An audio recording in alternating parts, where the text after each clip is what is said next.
Oh, baby. Free agency is just hot and heavy right now. What are we going to – I guess we got to talk about some of this stuff on the show tonight, don't we? Right? Yeah, there's a lot going on, and it was a long week since last week. We had the tampering period. We had we had some hot free agent markets. We had some cold free agent markets. We have a quarterback on the move. We have a quarterback still staying put. There's a lot to talk about today, including the Carolina Panthers, who are now on the clock. Yeah, we're going to talk about that and so much more. So let's start the show. Let's do it right now.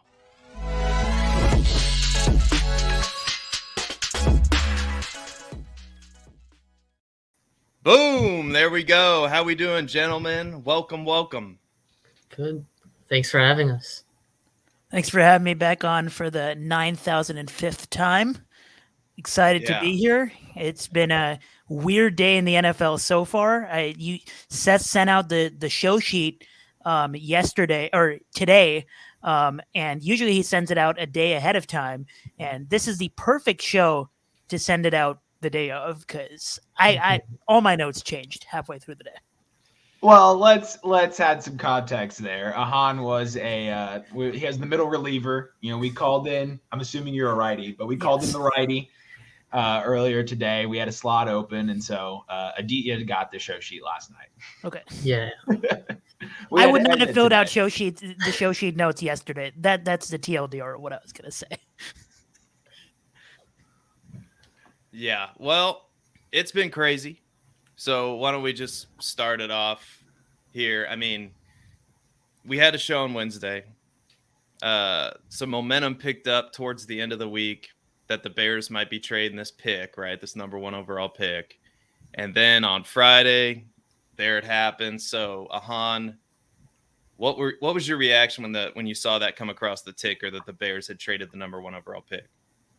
First off, it's the correct move. The Bears should not have drafted a quarterback number 1 overall over Justin Fields.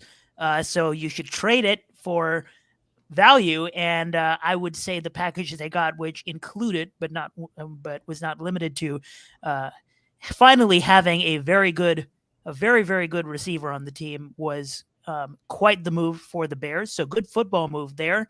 DJ Moore dynasty owners should be pissed, and apparently this is a hot take because when I said this on Twitter when the trade happened, I got some pushback. He goes pretty laterally, regardless of what you think about Justin Fields' throwing ability, etc. The truth is Justin Fields' best attribute is running the football. So even if he becomes a good thrower of the football, there's rushes that's going to be probably the priority of the offense, as well as the fact that it's still a quote-unquote crowded room, and a 25% target share when there's 40 targets is very different from a 25% target share when there's 20 targets. We don't know what the coaching will look like, regardless of what the capacity of Fields actually is. So if you're a DJ Moore dynasty owner, you shouldn't be celebrating this. And then finally, from the Panthers' perspective, just some context on who would go number 1 overall. CJ Stroud is QB1. He's the best quarterback in the class. He should be a Panther. But to give you some context, the favorite to go number 1 overall in the draft by Vegas was Bryce Young before the trade. Then it became CJ Stroud heavily. And Anthony Richardson to go number 1 overall, I made a tweet about this, was before the trade between the Bears and the Panthers. He was at plus 475. After the trade, it took several hours, but he got to plus 700 when steam picked up on CJ Stroud being the number 1 overall pick. And then some books actually took down the odds when Andy Dalton signed with the Panthers, but Anthony Richardson to go number 1 overall is now back up to plus 350, which is interesting. Yeah, and first thing I thought of when I saw that this trade was made was that Seth is going to be so thrilled with this haul. Getting DJ Moore back along with that first-round pick next year, the Bears are finally going to have Justin Fields throw to someone who's going to open up a lot of those passing lanes for him. The Chicago Bears are showing their commitment to Justin Fields. It's not that sort of middle ground where maybe they take a QB, maybe they don't, or they bring in some veteran to compete with him. No, it's straight commitment to Justin Fields, and that's what you want to do when you have a young quarterback, is show that confidence in him. And you have DJ Moore and you have Darnell Mooney and Chase Claypool, who they traded a pretty high second-round pick for. But Claypool is there regardless. And that wide receiver room is starting to get built out. And from the Carolina perspective, Ahan laid it out perfectly. CJ Stroud's odds went up once that pick went to Carolina. I think he's the guy that Carolina goes with. I know immediately after that pick was dealt to Carolina, there's some rumors maybe Carolina doesn't know what they're doing or it's back on the block. I think that's all smoke. They know that they want CJ Stroud, and there's just a lot of smoke and mirrors that are out there. So the Bears, for real life football, they get their wide receiver one. For fantasy, DJ Moore, not that great, but great for the development of Justin Fields. And for Carolina, you look to the future and you get Andy Dalton again back up to a top quarterback pick in this draft. Yeah, exactly. The Bears needed that final piece to bolster that receiving core. Despite what you say about Chase Claypool, I do believe I like to hate on that move, and I still think we probably need to give it a little bit more time before we call it a complete joke of a trade. It was always a bad trade, but if Chase Claypool can be a field stretcher in this offense, even if he's not good for fantasy, he could still be good for the Bears offense. With DJ Moore, Ahan, you pointed out that maybe it's a hot take to say that this is a bad move for Dynasty. And I think that those who agree that that's a hot take are looking at it a little short-sighted, because even if it's a pretty lateral move now, and even if the Bears pass a little bit more, DJ Moore could increase on his fantasy production this year. I don't think should be any question that you'd rather be tethered to a passing offense as a receiver with CJ Stroud than Justin Fields for the entirety of their career. Because as you mentioned, 40 targets is a lot different than 20 to go around. So I saw a lot of that as well. At first, I love DJ Moore. I think I'm glad he got out of the Panthers organization. But from a fantasy perspective, this doesn't necessarily do him much good. I think we're looking at virtually the same player we were looking at last year. The question that arises to the mind now with Carolina owning the number one pick and having no weapons around him and having apparently the young QB mentor, Andy Dalton, does CJ Stroud see a snap in 2023?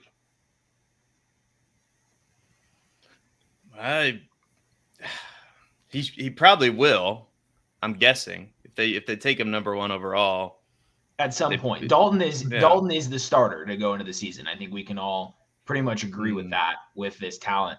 And we're in a similar situation with Fields where there's just no talent on the team, and you're saying to yourself, do we throw him to the Wolves or do we let him sit?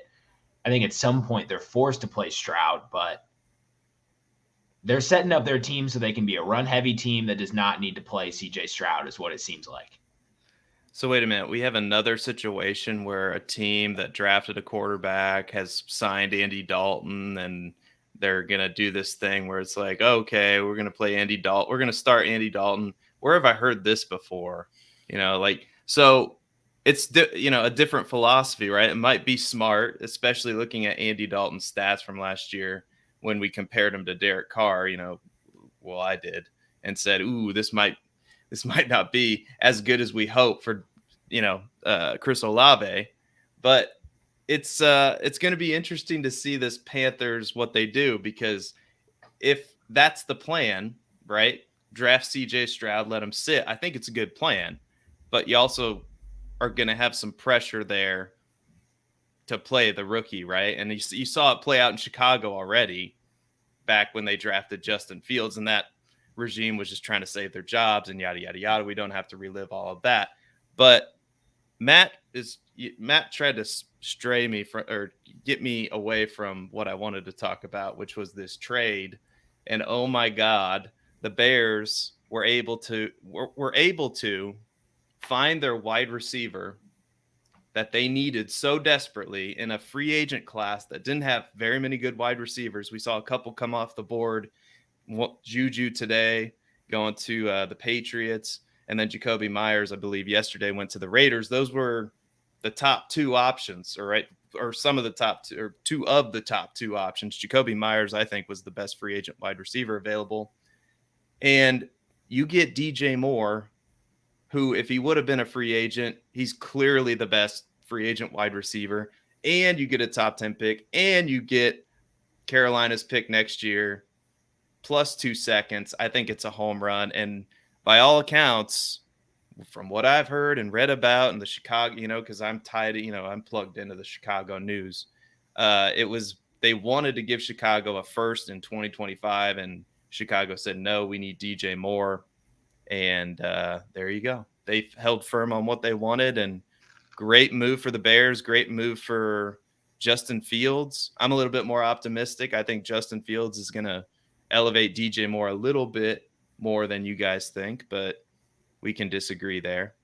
A great move for the Bears. So you really think DJ Moore you guys are not as high? Like, where should he be going in, is he like a 3rd round redraft pick, or what's his value right now? Single QB.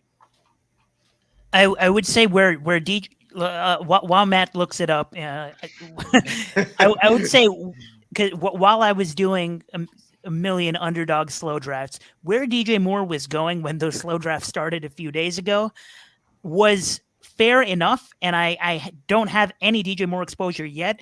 And now I'm probably not going to have any for a while now, because his ADP moved up a few spots, and now it's clearly too much for me because the market thinks that DJ Moore's situation improved, and I definitely don't think it improved by half a round or however much he's moved. So he was the wide receiver 33 in fantasy points per game last year. Currently, as it stands on Underdog, he is the wide receiver 21. So I'm out at that price, being above Christian Watson, Michael Pittman, even Drake London. That's a close one. But out at that price, I think he's going to get a better target quality rating. He's going to get more catchable targets than he did last year with Sam Darnold. So the efficiency is going to tick up. I just don't think we're going to see a significant volume change. So really, we're just betting on more efficient production out of DJ Moore. And while I think it's a reasonable take, I don't know if it's necessarily the smartest bet given what we've experienced. Mm-hmm. And echoing that, like, the wide receiver 21 is a little bit for when you look at where he finished last year versus who he's got this year. I think it'll take some time for him to really put up those huge numbers that everyone thinks that he might put up in that offense. He might have a game or two where he scores a touchdown or two, puts up 100 yards here and there. But ultimately, over the course of the season, at least in redraft leagues, I'm out on him at that mid to late wide receiver 2 range. If he starts going in that early wide receiver 3 range, around wide receiver 25 to 30, I think is where I'd start taking him. But where he's going right now, I probably wouldn't take him in that spot. Yeah, and just because, you can't accuse me of being a homer, because I think I'm, we haven't seen it yet from DJ Morris on a fantasy points per game basis. Like the last 3 seasons, number 33 in fantasy points per game last year, number 23 in fantasy points per game in 2021, number 28 in fantasy points per game in 2020. So he's gotten over 100 targets in each of those seasons. So you could probably chalk that up to poor quarterback play. And now we just have to figure out how much target share is he going to get? Is Justin Fields going to elevate him? I think you can make a case for that. But at wide receiver 21, that is a bit pricey. So I'll reluctantly agree with you. Off the top, at the risk of forgetting somebody while thinking off the top of my head, Darnell Mooney might be the biggest target competition or target competitor that he's had in a receiving core his entire career. I mean, Mooney was near a 23% target share in 2021. He had his injury in 2022, but so And even if this offense improves, he's got to. I would assume Mooney's going to take a step back, but there's a lot of variables at play for DJ Moore. And just to close the conversation on the Panthers side of it, Matt touched on two things that I probably wanted to mention. So I was trying to get through this without talking about the Panthers wide receiver room, because as it stands right now, Laviska Shenault and Terrace Marshall Jr., who I spent legitimately 10 minutes deciding which of those two receivers I was going to make my truther for my staff bios. So I'll just say that I've not lost hope on Terrace Marshall. His name will be mentioned later on in a different context tonight. And the other thing is Anthony Richardson versus CJ Stroud. Matt mentioned will CJ Stroud play this year? And going back to the discussion we had when Cody was on, of those two quarterbacks, which one absolutely needs to sit 1 year? Anthony Richardson. Just saying. Yeah. If the Panthers take Anthony Richardson with this core, I mean, they are, there's just to tie it back to some of the line movement.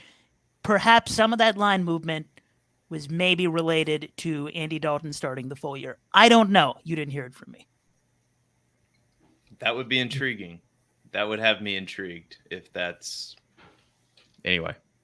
I think we have an unpleasant topic to talk about next. I was just about to say, speaking of Aaron Rodgers, he came out of his darkness retreat, apparently made a decision right away and held it very close to his chest. That's very perfect Aaron Rodgers. He didn't want anyone to leak it. He wanted to have control of his destiny. And live on the Pat McAfee show, he announced his intention to play in the upcoming season for the New York Jets. So Aaron Rodgers will be traded. So we'll start with a detail. What does this mean for fantasy football, for Jets players, for Packers players? And the big question everybody's asking now, are the Jets Super Bowl contenders? So start things off. Aaron Rodgers today, Pat McAfee show, announces it. I think I saw a tweet from, I think it was a Front Office Sports Twitter account that said there are more people watching the Pat McAfee show than an average NHL hockey game. So he knew what he was doing. It was like LeBron-esque with the decision, taking his talents to New York. I think those primary Jets weapons, Breece Hall definitely gets elevated. Garrett Wilson for sure gets elevated. A couple of weeks ago, I wrote a piece, sophomore projections on Garrett Wilson, saying he's definitely going to get a QB upgrade because I don't see how the Jets QB situation would have gotten worse from what he had last year. So the time to buy him was before today, and now today with Aaron Rodgers announcing that he's probably going to be a Jet next season. Garrett Wilson's value for Dynasty especially is skyrocketing, so he's definitely going to see more quality targets. He got a lot of volume when compared to those other Jets targets last season, so I think he's definitely on the up and up. Elijah Moore is not so much. I think Alan Lazard just signed with the Jets, and with Aaron Rodgers there, he's going to target Alan Lazard. There was those rumors about Aaron Rodgers having a list of like Randall Cobb, Mercedes Lewis, all that stuff, which I guess he said to Adam Schefter to lose his number and all that. So we'll see how that goes. But I think the primary target there is Garrett Wilson with Alan Lazard following right behind there, and Breece Hall gets that boost as well in those pass catching and running the ball. Maybe we see some play action as well. In terms of the Packers, Jordan Love, that new quarterback, we haven't seen a whole lot of him, but we have seen him from time to time start a game here and there and throw the ball decently well. I think Christian Watson gets a little bit of a reduction in his value there. And the other guys in that Packers wide receiver room aren't really all that fantasy relevant anyways. So you're looking at a fantasy room where you're targeting Aaron Jones probably and Aaron Dillon in those later AJ Dillon in those later rounds, and Christian Watson as well. But anybody besides those three, you're probably not targeting in that Green Bay area. I think you pretty much summed up everything I was going to say. Cliff Notes version, Brees Hall. As much as I love Aaron Jones, I've been tooting the Aaron Jones as the most underrated running back in football train for a while. Brees Hall is better. He has in college he caught passes. He had an athletic profile similar to Jonathan Taylor. Aaron Jones consistently had a 10% and up target share, often reaching 15% target share with Aaron Rodgers. Brees Hall can do that, if not even better, with Aaron Rodgers aging a little more. Garrett Wilson, still Garrett Wilson. He put up 1,000 yards with the Jets calling me at quarterback every other week. So with Aaron Rodgers, no matter how much we all hate him, Garrett Wilson, up. Poor Elijah Moore. I still think he has a place in the NFL, even though some people don't out of grudge. But it's in Green Bay, that's where his place is. Yeah, somewhere not New York. And with regards to the Packers, I actually received 2 separate questions about dynasty offers relating to A.J. Dillon, and I will stand by my statement that I've repeated several times on the show, is I prefer not to actively target bad players, which A.J. Dillon is. I am drafting all the Aaron Jones possible because right now on Underdog, I believe he's being drafted as the RB 19? 18. Nice. I pushed him up. I'm drafting all the Aaron Jones at that price. That is disrespectful. Oh boy. Talk about him, Seth. Let's hear it. Well, I think most people know how I feel about Aaron Rodgers, and it hasn't changed much. And I will say that I think I'm most excited for Brees Hall. I think that is the player that I'm very excited to draft. However, we do have to remember that Aaron Rodgers, and I think it was an Aaron Rodgers thing, but it could have been a Green Bay thing. I don't know. Number 31 in pace of play, which is not ideal. But if Rodgers can get back some of his efficiency that he lost last year, then that's a good thing for Garrett Wilson for sure. That's a good thing for Brees Hall. And people forget that Brees Hall was on an RB1 track last year before he got injured. He was breaking out before our eyes. And unfortunately, he got injured. And he's a young guy, which means he likely can recover from that injury quickly. And I think he can. And I think he's in that conversation. I know we're real high on Saquon Barkley. We took him in the first round of our big board draft that we did on this channel. So really, but I think he's in that conversation of a guy who could be the RB1. I know it's going to be tough coming off an injury, but if there's anybody that can do it, like Brees Hall. So to focus on the positive, right? So I'm going to try to focus on the positive in this episode today. That it's great for Brees Hall. It's great for Garrett Wilson. I feel so bad for Elijah Moore. He's the most talented receiver in the NFL that likely isn't going to get the opportunity he deserves. Maybe they'll trade him. Maybe not. I don't know. But yeah, to speak on how this decision was made, I mean, it's just typical Aaron Rodgers. I mean, it's a very look at me move, and it's whatever. I mean, I've been watching the guy kick the shit out of the Bears for the last 10 years. So he's good. He's been good, and we'll see if he can be as good for our fantasy teams in 2023. He certainly can't be worse than Zach Wilson. That's for sure. This is the second week in a row, we've talked about Aaron Rodgers, where pace of play has been mentioned as a negative. Like, Aaron Rodgers plays so slow.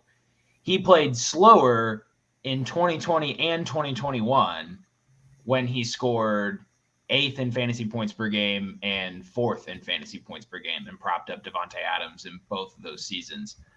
I'm not necessarily worried about that. I truly think that we let one season, and I hate this because it's Aaron Rodgers. I'm not trying to hype up Aaron Rodgers, but I'm listening to so many people push the cliff narrative when, 39, not that old, Brady played till 45. I think Rodgers has some stuff left in the tank, but the main takeaways were hit. This is the massive dub for Breece Hall. Just to throw some stats, Aaron Jones had a 12% target share every year since 2019, and Green Bay has had at least 3 team red zone appearances per game. And Aaron Jones has had 38, 47, 44, and 44 red zone touches since 2019, the last 2 seasons with A.J. Dillon.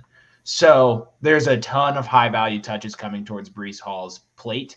And I think even coming off an injury, look, I know we have a bold prediction section later, but people keep saying if there's anyone who can come off this injury and dominate the next season, like AP, it's Breece Hall, and he's going to do it. He's currently RB8 in ADP, and I think that's 4 spots too low. I think he's a top 5 back. I concur with drafting Breece Hall at RB8. Yeah. We're drafting him at RB8. We're not drafting him at RB4. We're drafting him at RB8. I think it's good for Elijah Moore, though. We're a lot of talk about, like we're standing at his funeral or something. I really do think he's going to be traded. The Packers receivers behind Christian Watson and Romeo Doubs are, the 4 of us essentially. We're running out routes. So don't put me in the same conversation with that scrub Romeo Doubs. I actually play physical. Yeah, that is on Roundtable live on the airwaves said he was better than Romeo Doubs. We're clipping that. We're tagging him on Twitter. Man, I tell you, if I'm Carolina and I need weapons for my quarterback that I'm going to draft, I mean, wouldn't your first phone call be to New York Jets? Try to get yourself Elijah Moore? I mean, I would. It just depends if there's any, sort of narrative about any sort of locker room presence or bad attitude or anything like that that's floating around that might cause teams to not want him. But I certainly would be. My dream is for Elijah Moore to show some bad attitude so he can get out of that situation. It'll become a problem. It's worked for a lot of receivers. Antonio Brown literally acted a fool his way out of Las Vegas. And Devontae Adams is thinking about doing the same thing. Speaking of the Packers, we haven't addressed comments yet, but I think now is a good time to address this comment that says, Dillon, a bad player. What blasphemy is this? A.J. Dillon last year, number 42 in true yards per carry. 42. There are 32 teams in the NFL. 42 in true yards per carry. Number 18 in juke rate. He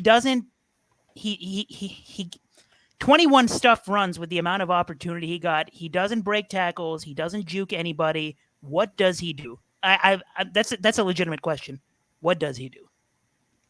Well, I mean, he sounds perfect for Washington. Like they just put him with Brian Robinson and then just run the wishbone. And that's Ron Rivera's dream, I think, is just to do that. Anyway, other chat mentions Emmanuel Mosley to the Detroit Lions per Nicholas McElroy. We got Fantasy Football Garage in here. We have... I have no idea what this 867. Your slips or you're cooking. I haven't hit anything yet. What are you talking cooking them? about? I don't know, you're but cooking. You're cooking them. You're cooking them. Yes. He said let a hard cook. It's not done yet. It's not. You're not. It's still cooking. You're still cooking it. All right. We don't have 500,000 people in this live stream. I don't think. Was Pat that McAfee? The Pat McAfee. That must have been Aaron. What I have to say to that is, who cares? Who cares? Nobody cares about Aaron Rodgers. All right. Congratulations, New York. We haven't talked about this from a football perspective, but you're like what? Second in the division now at best, third maybe. It's a tough division. Congratulations on maybe making the playoffs, and then getting bounced in the first round, which is what Aaron Rodgers is good for. All right. Senior football. This is the correct take. They're playoff ready. Yeah. They'll fight for it. It won't be easy. They could make the playoffs. I think they will make the playoffs. There are going to be 3 playoff teams in that division. And of course, me and Matt, our team, our team is not one of them. Not one of them. Not one of them. There's going to be 3 playoff teams in that division, but no, they are not winning a Super Bowl. You got to consider it's still the same conference with Josh Allen and the Bills, Lamar Jackson if he comes back to the Ravens and is healthy, and Patrick Mahomes and the Chiefs. You still got to go through those teams. So and Joe Burrow. Yeah, and Joe Burrow, right. Yeah, Almost the Bengals. We'll talk more about the Bengals later. The Bengals are still sitting on about $30 million in cap space. They haven't really done much yet, so they could add some impact players here. All right. Speaking of free agency, it's begun. I don't know if you guys have heard this or not, but free agency has started. So, Ahan, what team helped themselves the most so far? It's surprising that you said the wide receiver class wasn't that good, which is true. It's outside of Jacoby Myers and Juju. There's really no above average talent, and even calling Juju above average can be up for debate. I'll go with a slightly warm take here because they haven't done much, but I think both the major things they did helped their team. The Cowboys cut ties with Zeke Elliott, and that makes me extra happy because last night I made a dynasty trade where I traded away Zeke Elliott and a 3rd-round pick in 2023 for Hunter Renfrow and Terrace Marshall. And that was a little bit – people in the league were debating about what the hell was going on there. I woke up this morning – yes, I woke up quite late. I'm sick. But I woke up this morning and saw that Zeke – is not on the Cowboys, and that trade was my statement that Zeke Elliott is no longer a starter in this league, and that take is very much alive. And then, of course, the Cowboys added Stephon Gilmore. You could argue that the Cowboys' worst feature last year was their secondary. You could say it's the weapons outside of CD. You could say it's their secondary, but both Trayvon Diggs and Anthony Brown were getting cooked. 24/7, and the Cowboys, I think, are a legitimate, especially with what's going on with the Eagles, legitimate contender for the division, and dare I say, for the first time in my lifetime, on a path where they could be a Super Bowl contender. So I'll say the Cowboys. Sure, and outside of the Jets, of course, with Aaron Rodgers, Allen Lazard, and Quincy Williams, the linebacker, on a cheap deal, I'm going with the Detroit Lions. I think helped themselves a lot in this free agency, and a lot of it coming on that back end, the cornerback position. Someone in the chat mentioned Emmanuel Mosley, and they also got Cam Sutton. Those DBs, they did lose like Deshaun Elliott, the safety, today, so we'll see what they do at that safety position going forward, but they added a couple of really nice cornerbacks that will help round out that secondary a little bit. Maybe they'll draft someone in those rounds too. I don't know if they'll go at number 6 anymore with those additions, but that secondary was a weakness last year and the year before that. So helping shore that out a little bit definitely helps to catch up with that Ben Johnson offense. And they also added David Montgomery from the Bears, which I know, Ahan, you mentioned A.J. Dillon was really low on that true yards per carry. David Montgomery was number 50 in true yards per carry. But for what Detroit wants to do with their running backs, I think he's a good fit. He got, I think it was, let me see here, 37 red zone touches last season with the Bears. I think that increases. So for those fantasy purposes, you don't have Justin Fields taking those red zone carries to the end zone anymore. You have Jared Goff, who's not doing the same thing. So David Montgomery is going to fill that purpose that the Lions want to use him for. We'll see what that means for DeAndre Swift. Probably not what fantasy owners want to see DeAndre Swift compete with, but the Lions definitely rounding out that secondary and then adding that second running back to help shore up that offense a little bit. Yeah, the Lions said we're going to stay competitive, and we trust that we can keep a lot of this roster that we took into last year, and we can run it back essentially, and we can compete to win this division and go to the playoffs. So I like what the Lions are doing there. I like what they're building. They got to be probably going out to get a safety, letting their starting safety walk on a cheap contract.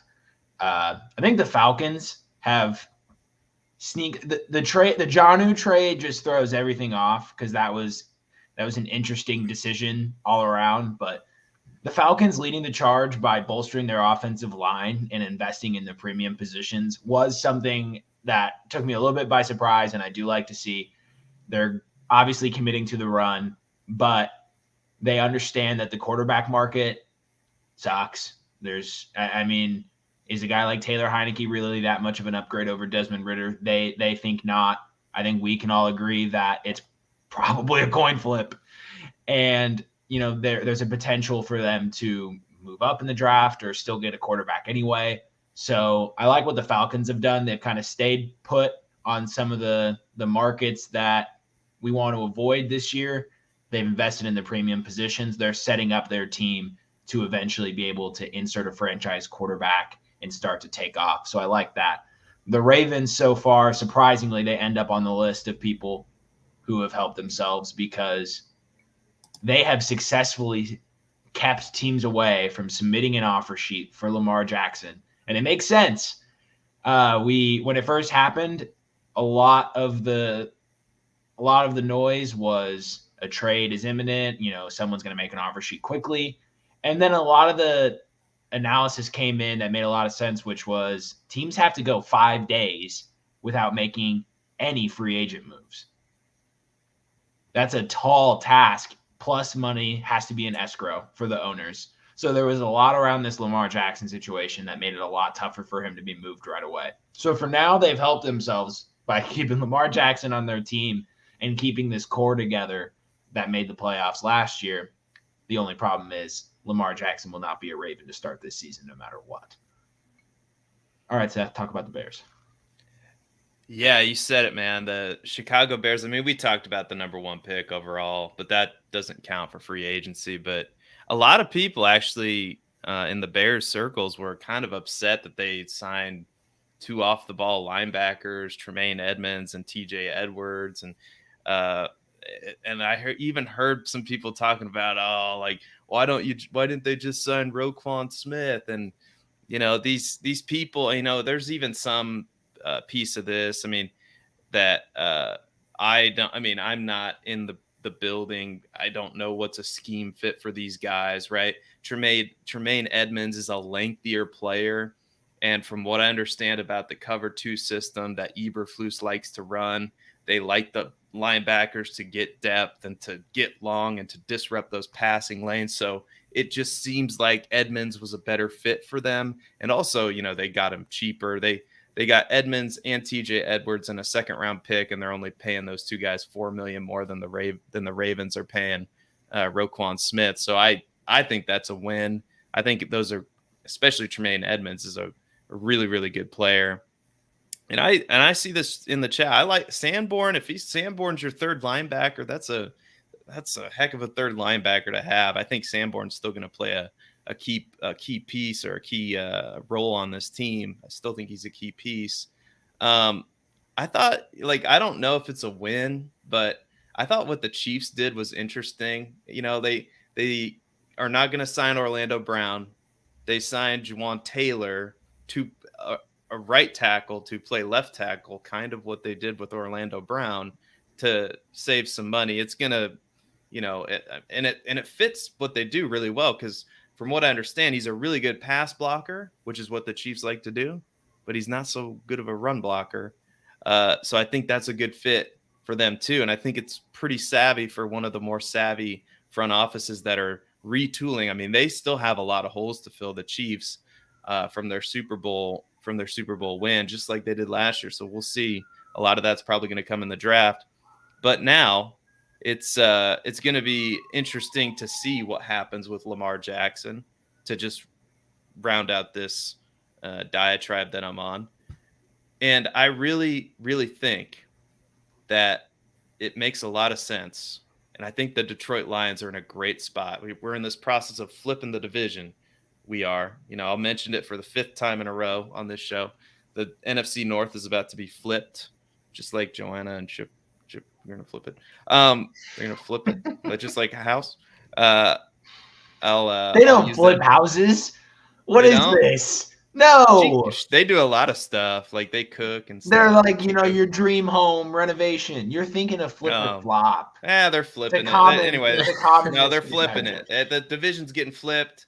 Detroit and the Bears, I think, are going to be good. Like, I think the Bears, borderline playoff team. Detroit, I mean, they're in a great spot. They've done so much to improve their team, and I think they could top it all off by going out and getting Lamar Jackson. So when we talk about the teams that have been very active at the start of the free agency period, which teams still have a lot of work to do? We mentioned that the Bengals have 30 million cap space. So Adia, what is your team or teams that haven't done enough yet to start the free agency period? Yeah, just like you said, the Bengals. I was looking at what they were doing in free agency earlier today. All they've really done is re-sign Jermaine Pratt. They've lost Samaje Perine, who was a really good back for them when Joe Mixon was out. They've lost both Jesse Bates and Von Bell, who I thought they would at least match the contracts for one of those safeties, but they let both of them walk. And they also lost Hayden Hurst, who was an okay tight end, but it's another weapon that's walked. So it's going to be interesting to see. They still have all this cap space, but they really haven't done all those moves in free agency. So definitely at that safety position, in the secondary in general, they need help.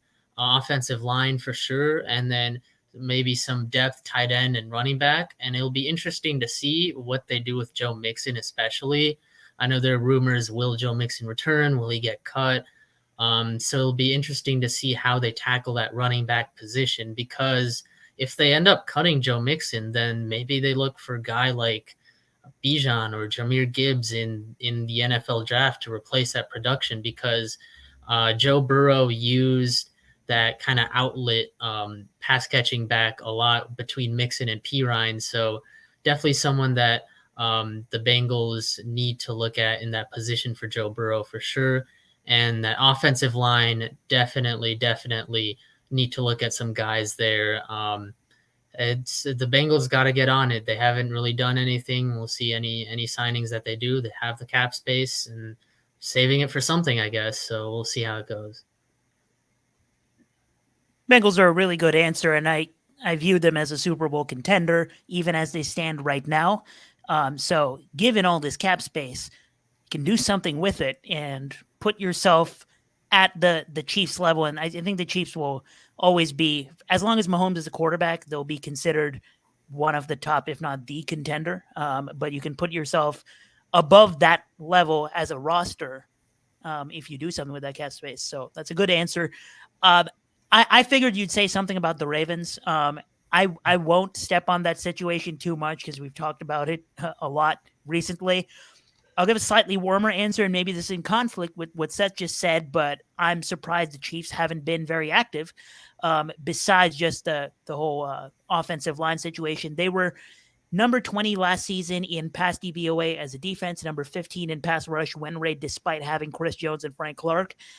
So I view the Chiefs as a team that could be worse if they stay idle, and I've seen it happen way too often in pretty much every sport where a team wins a championship and they do nothing to significantly improve their team, and then teams make adjustments and then they disappoint and don't win a playoff game. And you can have Patrick Mahomes. You will always have a chance to score 50 in a game with Patrick Mahomes at quarterback, but you can lose a shootout in the playoffs to Josh Allen or Joe Burrow pretty easily if you don't improve on that team. And the Chiefs have the ability to do this. And you see like what the 49ers just did.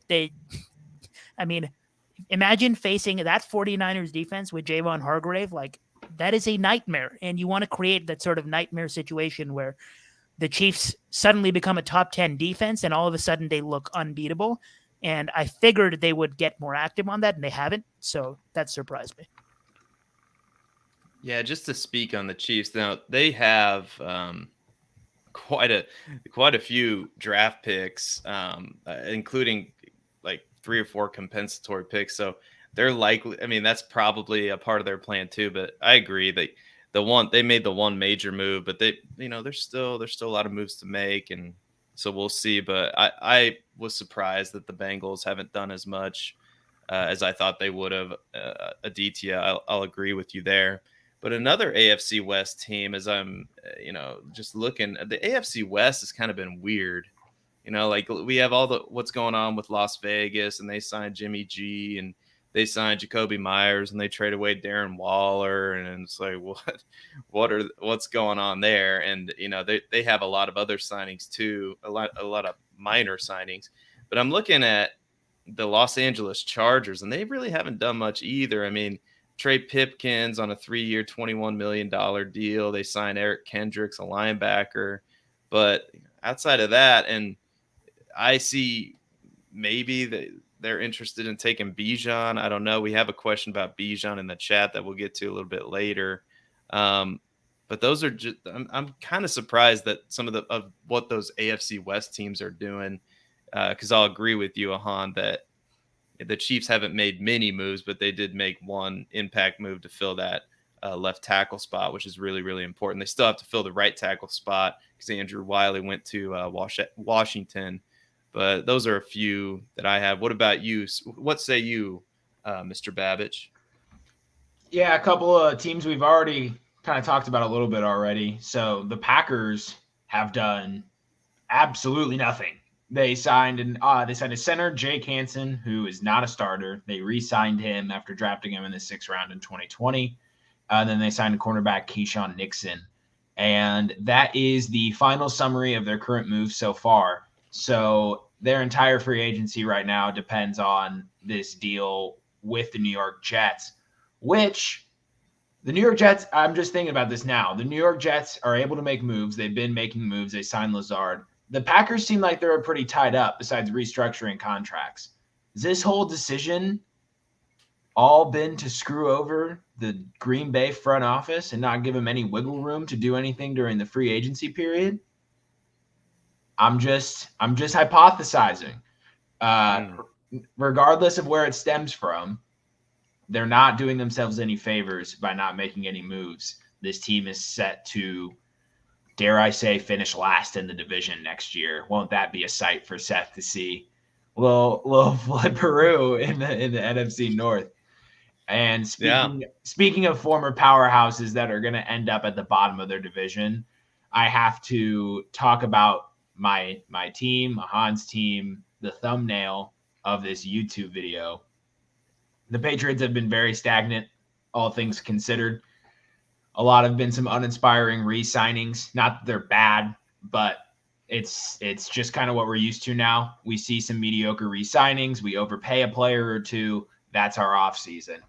And Juju Smith-Schuster is not even a lateral move from Jacoby Myers. He is a downgrade, and we'll see that when Juju gets inserted into an anemic offense. He was barely worth it in Kansas City with Patrick Mahomes in that passing offense. It could be disastrous for Juju in this Patriots offense. The Jacoby Myers situation was incredibly mishandled. Jacoby Myers tweeted, "Cold world, LOL," in response to Juju Smith-Schuster's contract with the Patriots, which pretty much insinuates, since they were about the exact same value, that either the Patriots must have lowballed the crap out of him, or the less likely scenario, they just didn't want him back at all. So for them to lowball pretty much the only bright spot of their offense for the past couple of years that wasn't a running back, and just continuing to misevaluate wide receivers, Bill Belichick is losing his grip on reality. The time has come to an end, and I am counting down the days until this organization is wiped clean. Wow. Do you think it has to be done? Once your team enters this stagnant period, you can tell, and you're in purgatory until there is a new front office that comes in. For family-run organizations like the Kraft family and the New England Patriots, it's a lot harder to envision a complete revamp of that organization, but it will happen eventually. It's tough to say, but I mean, can anyone say that Bill has been making good decisions since, I mean, really 2019? Yeah. It's probably it's such an awkward situation because he's brought the organization so much success Exactly. with Tom Brady. So they'll if he does go, they'll play it out like a mutual parting of the ways, and then he'll be on to do whatever he wants to do next, which I'm sure he'll have other opportunities, but who knows when that's going to happen because he's by all accounts a football junkie just like Andy Reid. So he probably would coach until the day he dies if they let him, you know what I mean? But yeah, and he's still the general manager there, right? I mean, he's still in charge of making Correct. those personnel decisions. So it's something that has been true for a long time. You go working in collaboration with a general manager, like these have to be two separate jobs, right? Like we have to have one person picking the players and another person running coaching the team. Gone are the days where, the Bill Parcells quote, like, if you want me to cook, I got to pick some of the groceries. That's true to a certain extent, but in today's NFL, those are two separate jobs. And we are going to address this question in the chat. What do you guys think? Cowboys take Bijan? I can't. Will say they or should they? I Maybe. wouldn't be surprised, but Yeah. I don't think so. They should not. It's been a prediction on this show. They could. Yeah, they shouldn't, but I wouldn't put it past Jerry Jones. Yeah, they definitely should not. They definitely should not. They should, try to help out their defense probably, or offensive line, some key position to help out Dak Prescott. But who knows? It's like we said, it's Jerry Jones. So let's talk about this next. I'm going to have an opportunity to bring up some of the chat questions in the chat. Which position market in free agency has been the most surprising? Either, I guess, wide receiver, it took a while to get going and it got going in the last couple of days. What do you think of the prices for different positions? Ahan, what market has been the most surprising so far? Not necessarily the market itself, but just the entire position of running back pretty much has surprised me. I did not think David Montgomery was going to land in Detroit and get the Jamal Williams role. The Jamal Williams going to the Saints thing, that somebody texted me right after that happened saying, what's the market on Alvin Kamara over under 0.5 touchdowns this season with the suspension possibly coming? Definitely interesting. I think that's a good situation for Jamal Williams, if I didn't make that clear already. Samaje Perine goes to the Broncos. It's just wild what the Broncos have done at running back over the last several months. Jeff Wilson stays in Miami, and Raheem Mostert stays in Miami, which is very interesting to me because they were reportedly in contention for the early Derrick Henry trade talks, and you'd think that they want a running back because of the Mike McDaniel heritage. I don't know if that's the right word. Justice Hill, special teams man, goes back to Baltimore. That was probably the least surprising thing that's happened at running back so far. Travis Homer replaces David Montgomery. Does this mean Chicago is done at running back? I don't think so. But if they are, then Khalil Herbert is the workhorse, but I don't think that's a realistic situation. I think he's very good in those spot starts, but I don't think he can be a workhorse for a full season. So I think the Bears draft a running back. So that's going to be an interesting situation to watch. And then, of course, Rashad Penny to the Philadelphia Eagles. That was a move that made a lot of sense. They want to move on from Miles Sanders. Rashad Penny, when healthy, is better than Miles Sanders on the touches that he does get when he is on the field. They keep Boston Scott. Kenneth Gainwell. I know Jack Kavanaugh made a video about how this is good for Kenneth Gainwell. He still gets a role in this offense. And Rashad Penny, when we do have our injury finder all set, I'm sure he'll make an appearance up near the top there. So not bad news for Kenneth Gainwell, probably a good buy low spot. And I like Rashad Penny and best ball. Both can be true. This Philly offense, I don't think they'll stop running the football altogether at all. So that was interesting to me. And then to cap it all off, it happened this evening. Miles Sanders to Carolina. I'm not 100% sure what the Panthers are doing. If they have a plan, I would love to know what it is. But then that starts the whole rabbit hole of what are they doing with the number 1 overall pick, which we already discussed. So I'm done. Yeah, that running back market is definitely crazy. Jamal Williams got a 3-year contract from the Saints, which I thought was interesting. I thought for sure he'd be a 1 or 2 year deal kind of guy, but 3-year contract. He's there with the Saints. They're doing something there with Derek Carr and all that. Obviously, as Seth, you mentioned the wide receiver markets, also Jacoby Myers, Alan Lazard, and Juju all getting the same $11 million a year, which was interesting. But one market that I thought was surprising that went by really fast was the linebacker market. And that's not necessarily something you look for fantasy, maybe if you do IDP, but linebackers went off the board pretty quickly to start off with.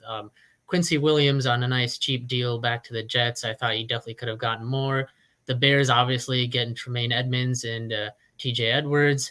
Those linebackers definitely came off the board quickly, and I thought this kind of showed how NFL defenses are preparing and also how the NFL teams are kind of wising up to the fact that a premium position like the wide receiver position isn't that deep this year. So allocating money elsewhere on that defensive side of the ball, definitely seeing how that market is morphing in real time.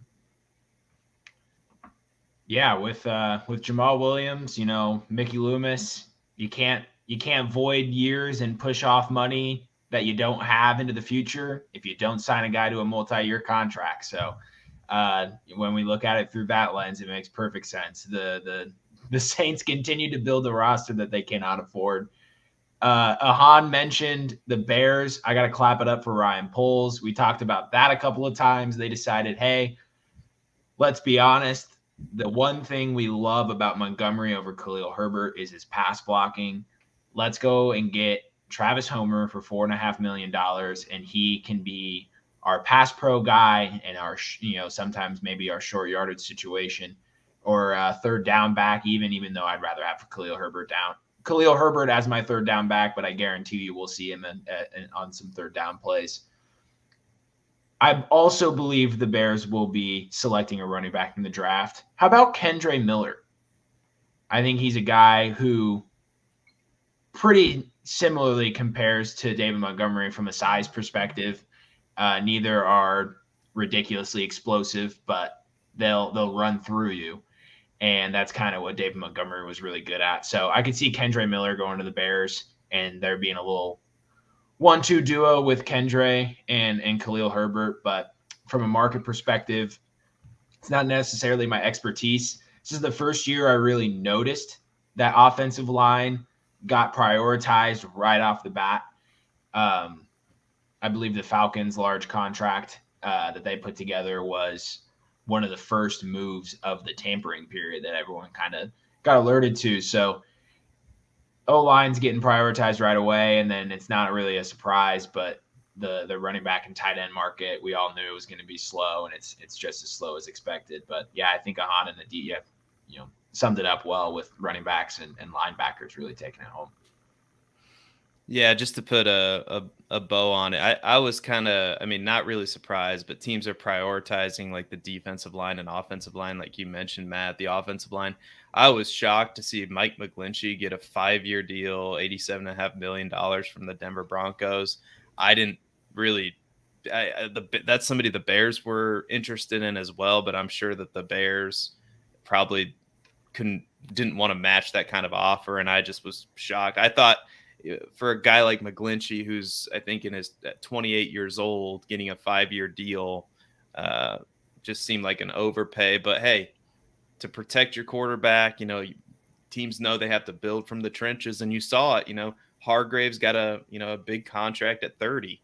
Going over to San Francisco. If you view a player as the final piece to the puzzle, perhaps maybe you got to overpay. You got to outbid somebody else and get that guy in your system, on your team.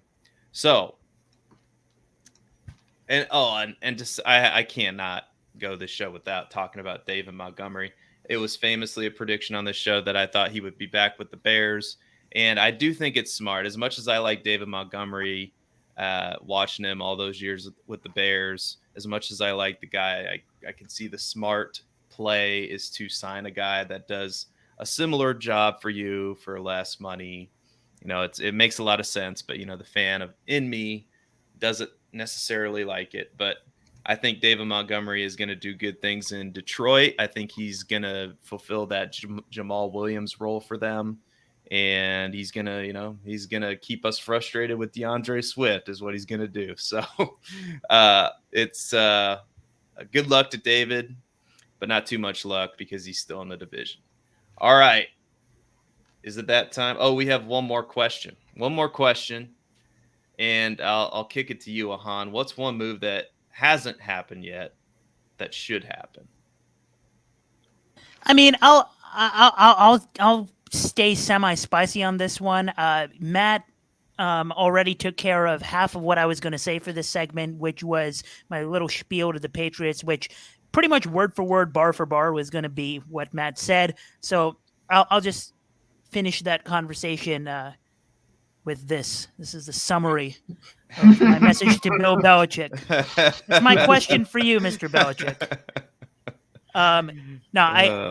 Juju's been one of my favorite players ever since he entered the league. So if we're going to be in last place, might as well do it with one of my favorite players on the team. I'll buy myself a jersey and all that good stuff. But this football team needs direction. And I should bring up, it wasn't brought up, that Bill Belichick is 19 wins away from the all-time wins record.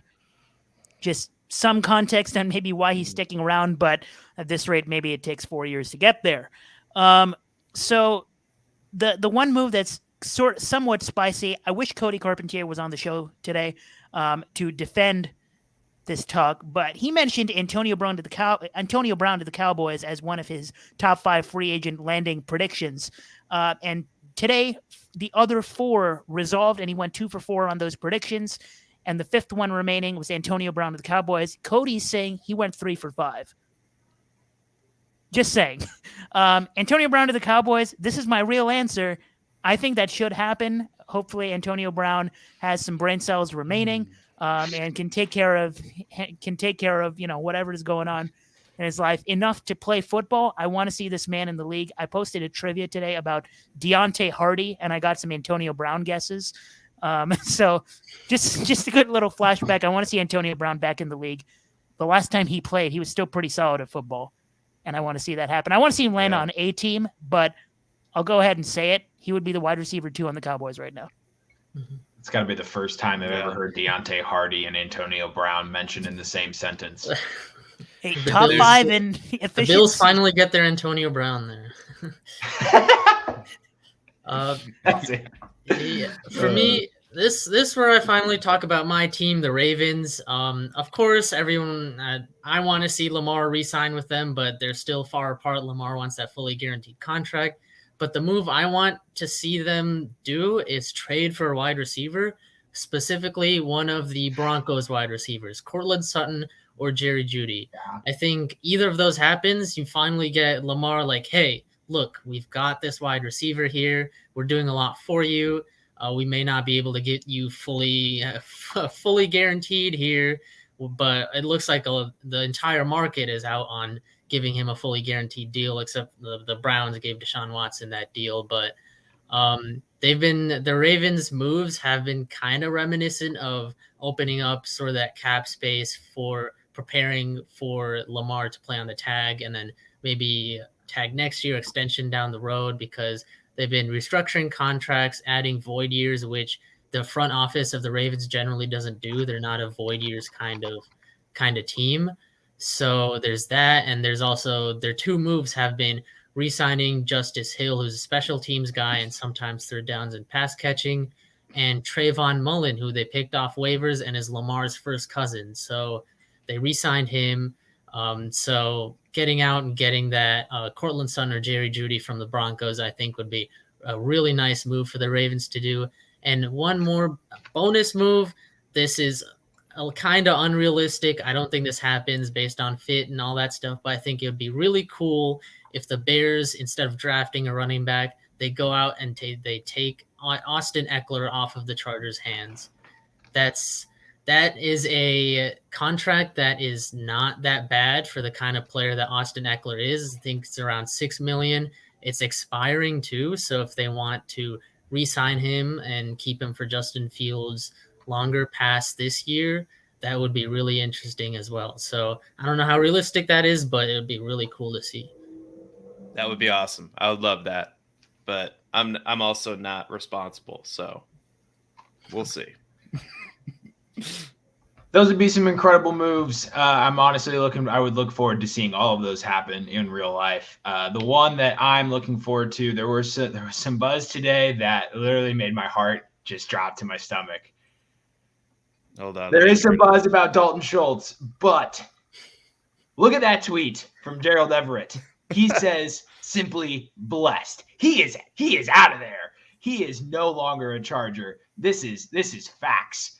And my man, my truther, Mike Gesicki, needs to go to the Los Angeles Chargers. Set him free and pair him with Howitzer Herbert. I've said it a million times. I'm not going to drown everyone in the stats, but he has an incredible athletic profile. The Chargers desperately need a downfield threat. Even if that comes at tight end, I think they'll take it, including a cheap deep threat receiver decoy like Gabe Davis. So Mike Gesicki to the Chargers, he'd finally go into an offense that can utilize him, a pass first, pass often offense.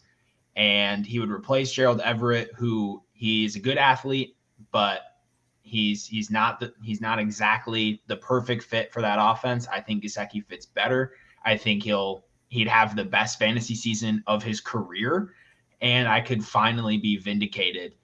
And that's my number one move to happen. Another one is another truther of mine, although I can only pick one, so it was Mike Gesicki, but Paris Campbell is a man I've been heavily in favor of. What are you saying? Why? What is this? What is this? Paris Campbell needs to go. Yeah, apparently, the Carolina Panthers have strong interest in Paris Campbell. They have no receiver. Well, they have two of Ahan's favorite receivers, actually, but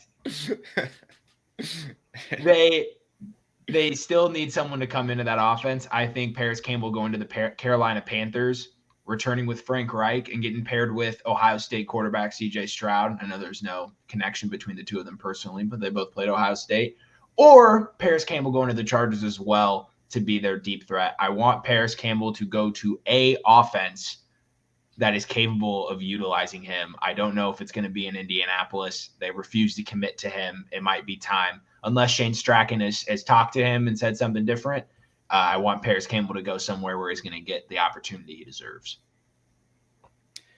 I think I already said it, but I think Lamar Jackson, I know Aditya is still holding out hope that, he resigns with Baltimore. And if I were a Ravens fan and if I were running the Ravens, I don't know. I would try to sign your former MVP to a long-term deal. I would make that a priority. So I don't necessarily understand what's happening there. I think a lot of people are in the same boat, but I think Lamar Jackson to the Detroit Lions is the thing, the thing that needs to happen. It's what the universe deserves to happen. It's what Lamar Jackson deserves to happen, to play with, Amon-Ra St. Brown and, David Montgomery now, and that ascending team that is going to win the NFC North next year. So I think that's the move everybody's kind of waiting for, to see where Lamar goes.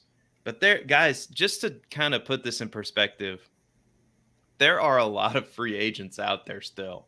So if your team hasn't made a move yet, like the Bears are still sitting at $44 million in cap space. So these teams are being patient, some of them, not all of them, kind of sitting back, evaluating different positions, evaluating the market. I think that's a smart thing to do. So the Chiefs and, it's only been going on for 3 days now. Free agency just kicked off today officially.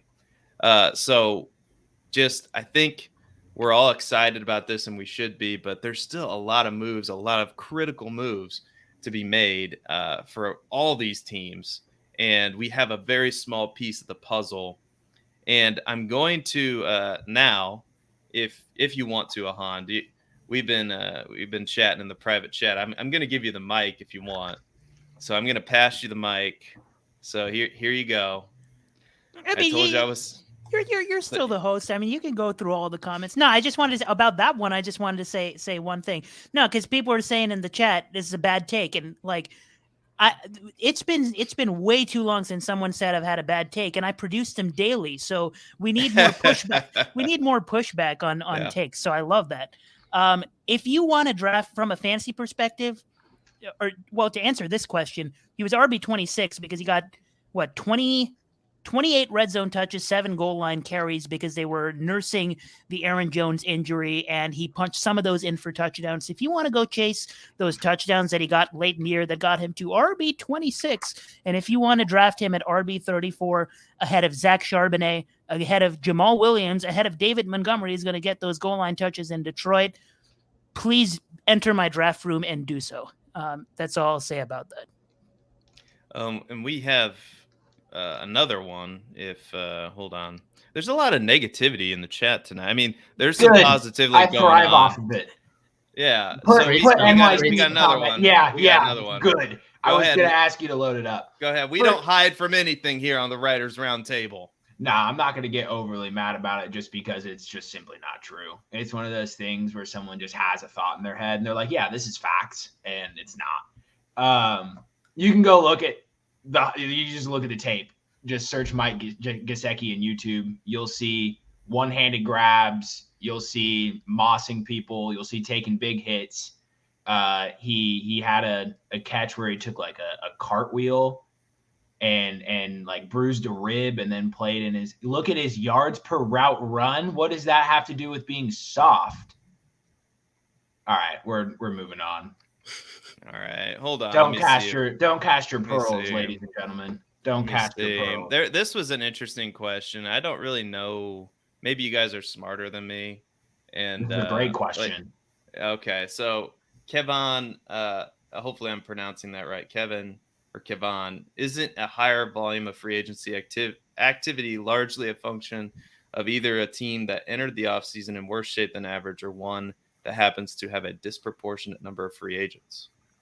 That is an intriguing question there. Yeah, I think just to start off with, I think a team like the Bears that has a ton of cap space, they've obviously been active. A lot of the free agency activity that we see is teams that have that cap space and want to contend, but aren't necessarily that top tier of contention. Like the Bears aren't there yet. The Broncos, I don't think we're putting them up there with the Chiefs and Bills and Bengals quite yet. And then we see teams that are like the Bengals that haven't spent that money that they have quite yet. So I think it's a lot of, we see those teams that want to get to that next level are spending that money, and that free agency activity is coming out in that way, while there's smarter teams that maybe hang back and make quality free agent signings later, and not necessarily make those big splash signings that win you those Super Bowls later on.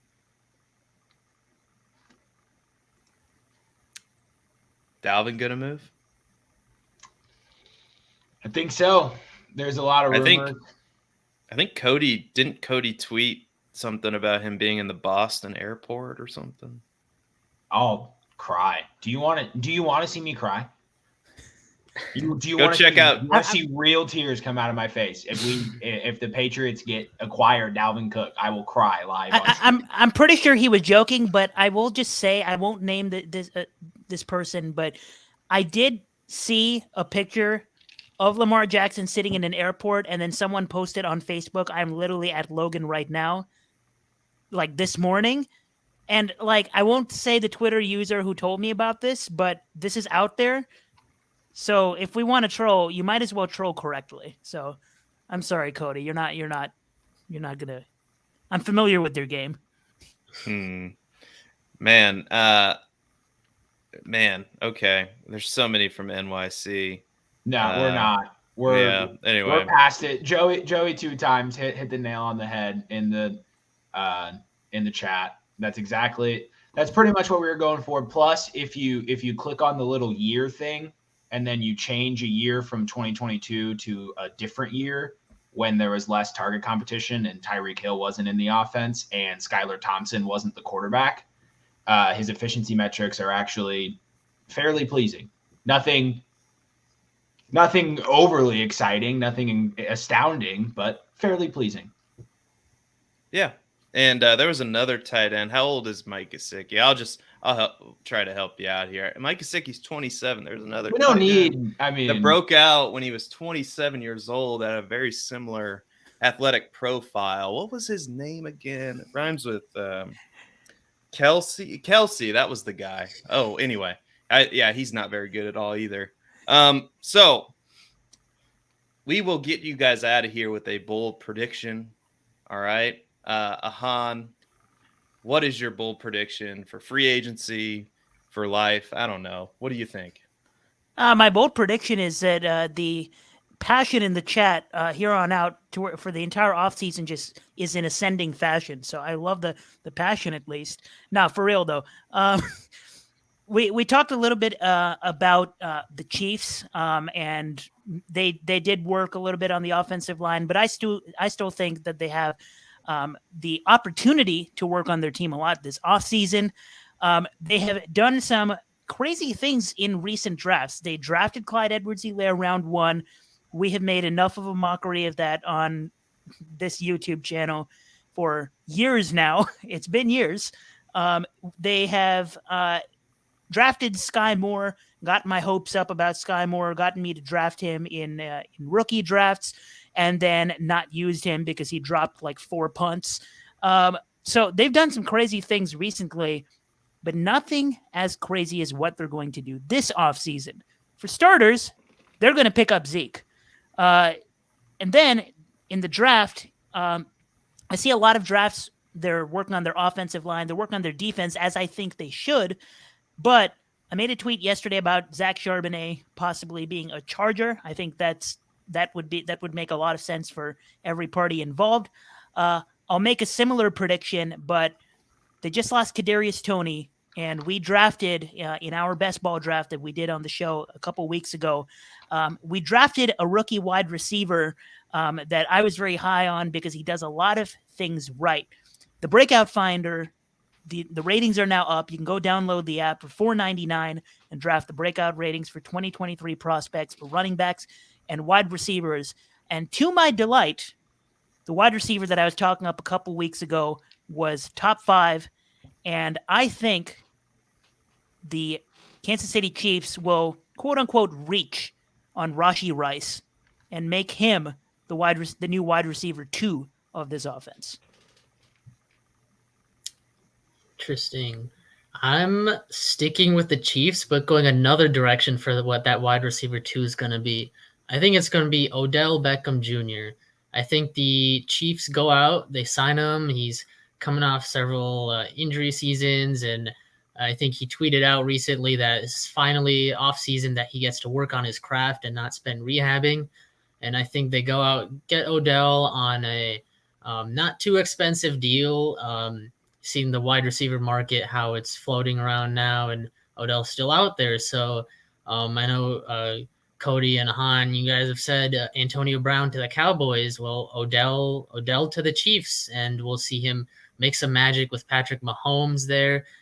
Maybe they still draft one if they go after Odell, but I don't see them taking a guy on day 1 and day 2 if they get Odell, because we've seen Patrick Mahomes win a Super Bowl without like too flattering of a wide receiver core. So they don't necessarily need that fantastic wide receiver 1 type guy on the roster. So they go get Odell, low risk, high reward for a reigning Super Bowl champion.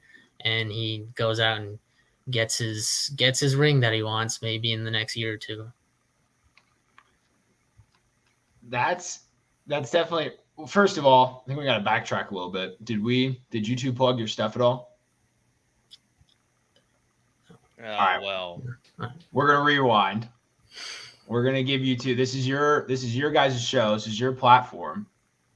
Aditya, what do you got going on right now? Yeah, right now I've been writing a sophomore projection series out on Player Profiler. Last one on Chris Olave is coming out soon, so check that out. I've had articles on Garrett Wilson, Isaiah Pacheco, George Pickens, and Dameon Pierce. Chris Olave is coming out soon, so check out how you should value those guys heading into their sophomore seasons. And then also on my Twitter at ADI_FUL, you'll see those articles come out, and any future articles I work on as well. With free agency going on and draft season in full swing, I'll be looking at a lot of those player profiler, player profiles, and tweeting out some of those blurbs and guys that are my guys going into the next season. And for me, like I said, the Breakout Finder just came out, and working a little bit on some Breakout Finder content to talk a little bit more about these rookies, and hopefully that'll be announced soon. But get excited to talk some Breakout Finder. I wrote an article recently about how to use the Breakout Finder, why it may be useful, get you to make decisions like drafting Christian Watson.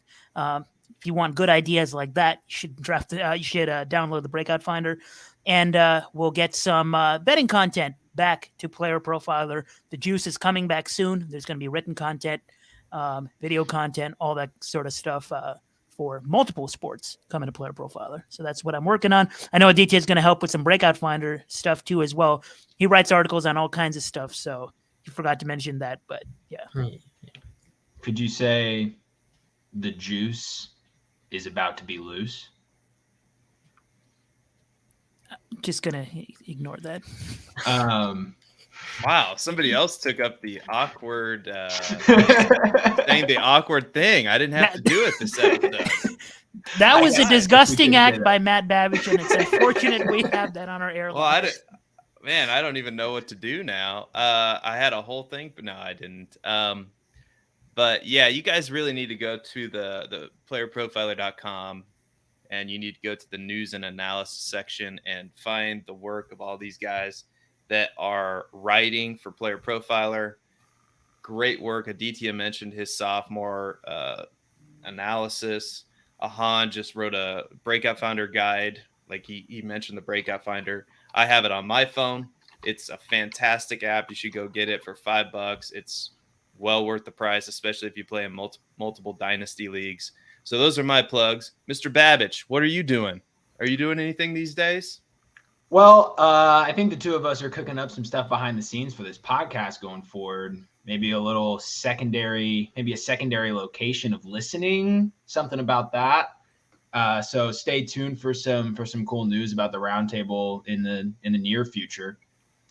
As well as from the written form, I'll be helping out a little bit on the Breakout Finder side of things. I have a Breakout Finder article that I'll be putting together here in the next day or so, a few days. And then just actually talked to the salary captain himself, Aaron Stewart, yesterday. And you may be seeing my face a little bit more on the Roto Underworld TikTok and Instagram pages. So stay tuned. Stay tuned for that. For a bold prediction, similarly to Aditya, I'm also going with Odell Beckham. I think Odell Beckham is going to return to a team in New York that is building a super team-ish, not really a super team, more of a win now team. They're setting their roster up to where they don't have much of a window, right, before they have to reset. They're paying a lot of people a lot of money. Odell is going to return to a city or to a team in New York City. It's not the Jets. It's not Aaron Rodgers' wish list, but Odell Beckham Jr. is going to return to the New York Giants as they put together a win now roster with an offense led by Saquon Barkley, Odell Beckham, Daniel Jones, Darren Waller, and maybe a draft pick at wide receiver. Wow. James Robinson to the New England Patriots. Did that actually happen? 2 years, Oh $8 my million. God. 2 years, $8 million. Yeah, you guys get another difference maker there. 2 years, $8 million. Oh, Wow. boy. And no, I'm not deleting any of my prior James Robinson tweets. So hold on. what's the Patriots backfield look like? Pierre Strong still there. You Ramondre got Stevenson. Ramadre, and And- now It just means And- Harris is not going to resign. And yeah, yeah, and and James Kevin Robinson. Harris. Kevin Harris. So My- yeah, and then he took those 2 running backs in the draft that we loved, and it's like, why? Why are you doing? Pierre Damian Strong, Harris, why? you are a Baltimore Raven. Congratulations.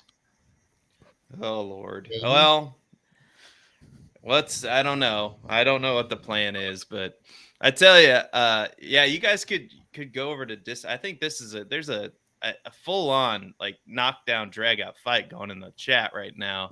And it would be great. It's a great conversation, and we don't run away from anything, but there's literally like I can't even keep up with it as I'm trying to pay attention. Seth, So it's not a we great appreciate- conversation. What are you talking about? I don't know. I'm trying to give him some credit here. I'm we appreciate the disagreement. We appreciate the conversation around it, so long as it's in the best interest of everybody, just trying to get better at fantasy football. But yeah, go check out the Discord. Go talk to us there. It's a much more we can have this back and forth. I can't just post like a million comments anyway. But that's going to do it for us tonight. Thank you so much to Aditya for coming on the show, and Ahan for coming on the show for the 158th time. We appreciate every time that you come on. You're a true legend of the show. And of course, Matt Babbage, keeping me in line as always. And for myself and for everybody here, I'm not going to forget to hit the end screen. All right. Anybody who bet that is about to lose some money. It might take me a little bit to find it. All right. But I'm going to hit it right now. Goodbye, everybody. Have a great night.